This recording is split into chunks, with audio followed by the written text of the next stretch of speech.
আসছি আবহাওয়ার খবরে। বর্ষ শেষে বা বর্ষবরণেও জাঁকিয়ে শীত নয়, ঘন কুয়াশার বর্ষবরণ উত্তরবঙ্গে। দৃশ্যমানতা অনেকটা কমতে পারে, তবে কাল পরশু সামান্য নামবে তাপমাত্রা, ফিরবে হালকা শীতের আমেজ। দক্ষিণবঙ্গে স্বাভাবিকের তুলনায় 2 থেকে 4 ডিগ্রি সেলসিয়াস ওপরের সর্বনিম্ন তাপমাত্রা।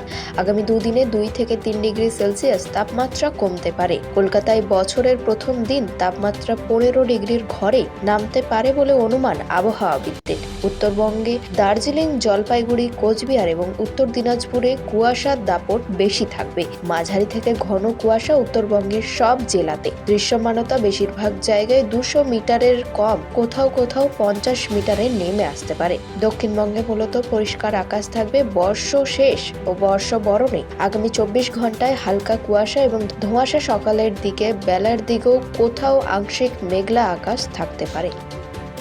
আমাদের গত 24 ঘন্টাতে তো শুষ্ক আবহাওয়াই ছিল। আর তাপমাত্রা এখন যেটা আমাদের রাতের তাপমাত্রা বা সর্বনিম্ন তাপমাত্রা, সেটা স্বাভাবিকের থেকে প্রায় সমস্ত জায়গাতেই, বেশিরভাগ জায়গাতেই বেশি আছে। 3 থেকে 4 ডিগ্রি পর্যন্ত বেশি রয়েছে। কলকাতাতেও তাপমাত্রা 4 ডিগ্রি বেশি আছে।